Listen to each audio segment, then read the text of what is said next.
శుభమస్తు. శ్రీరామ జయం. వీరబ్రహ్మేంద్ర స్వామి వారి గ్రంథం ఈనాటి కాలంలో చర్చనీయాంశం. ఏ కొత్త అంశం మనకు తెలియవచ్చినా ఆ గ్రంథంలో ఉంది అని అనేకులు వాదించడం లేదా వివరించడం మనం చూస్తూ ఉంటాం. కాలజ్ఞానం పేరిట ఈ మధ్యకాలంలో 150-200 సంవత్సరాలకు పూర్వం వెలిసిన ఈ గ్రంథంలో అంత ఆశ్చర్యచకితులను గావించేటటువంటి సత్యాలు ఏమున్నాయి? చదివే అవసరం ఎంతైనా ఉంది. ఈనాటి విశేషం వీరబ్రహ్మేంద్ర స్వామి ఆరాధన. శివుడు అన్న రూపాన్ని మనకు పరిచయం చేస్తూ కాలజ్ఞానాన్ని కులమత ధర్మాలకు అతీతంగా అందరికీ బోధ చేస్తూ జాగ్రత్తగా మెలగండి, దైవం ఒకటి ఉన్నది, ఆ దైవం యొక్క దృష్టిలో మీరంతా ఉన్నారు, అందరికీ మంచి చేసే ప్రయత్నాలు చేయండి అని బోధించిన ఒక గురువు వీరబ్రహ్మేంద్ర స్వామి. గురువుగా ఆరాధన చేయవలసిన దైవ స్వరూపం.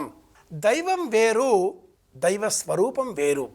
దైవ స్వరూపాలనే మనమందరం జ్ఞానం కాస్త ఎక్కువగా మార్చుకుంటూ దైవంగా భావన చేస్తూ ఆ దైవ స్వరూపం బోధించిన సత్యాన్ని తెలుసుకునే ప్రయత్నం మానివేస్తున్నాం. ఇది చిన్న భేదం, తెలుసుకోవలసిన, దృష్టి సారించవలసిన అంశం. వైశాఖ మాసం శుక్లపక్షం దశమి తిథి వాసవి కన్యకాంబాదేవి జయంతి, నిమిషాంబికాదేవి జయంతి. ప్రతిరోజు ఇలాంటి విశేష అంశాలు ఎన్నో ఉంటాయి. ఆత్మార్పణ అన్న విషయం జ్ఞాపకం తెచ్చుకుంటే ఒకే ఒక్కరు వాసవాంబాదేవి జన్మించిన రోజు ఈరోజు వైశాఖ శుద్ధ దశమి. కుసుమాంబ కుసుమశ్రేష్ఠి దంపతుల కుమార్తె.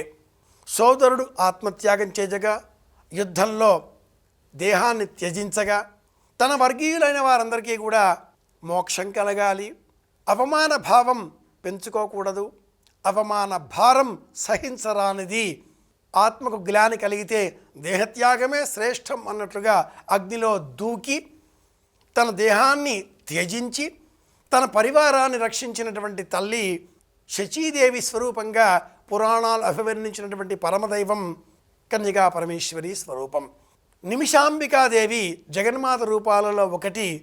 ఈనాటి కాలంలో ప్రసిద్ధంగా నిమిషంలో మన కోరికలు తీర్చే దైవంగా అనేకులు అమ్మవారిని స్తోత్రం చేయడం మనం గమనిస్తూ ఉన్నాం. నిమిషంలో కోరికలు పూర్తి అవుతాయా? నిమిష ప్రమాణం అంటే ఎంత, సంకల్ప సిద్ధి అంటే ఎంత అని తెలిసినప్పుడే నిమిషాంబికాదేవి అనుగ్రహం మనకు లభిస్తుంది.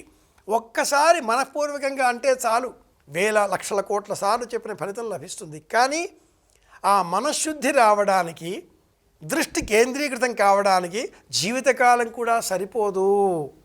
ఇది రెండవ అర్థం, సూక్ష్మార్థం. అలా తెలిసినప్పుడే నిమిషాంబికాదేవి విగ్రహం మనకు సంపూర్ణంగా లభిస్తుంది. యుద్ధం సంభవించిన, వ్యాధులు ప్రబలిన, క్షామం వచ్చిన, ఊహించని సమయంలో వర్షాలు కురిసిన, సంవత్సర కాలమంతా కూడా వర్షాలు కురుస్తున్నా, దరిద్రం తాండవించిన, పరిస్థితులు ఎలాంటివి ఏర్పడినా అన్నింటినీ కాలజ్ఞానం వివరిస్తుంది అని అనేకులు చెబుతున్నటువంటి నేటి కాలంలో వీరబ్రహ్మేంద్ర స్వామి వారు అందించిన ఆ కాలజ్ఞానంలో ఏముంది అన్నది తెలుసుకునే ప్రయత్నం చేద్దాం.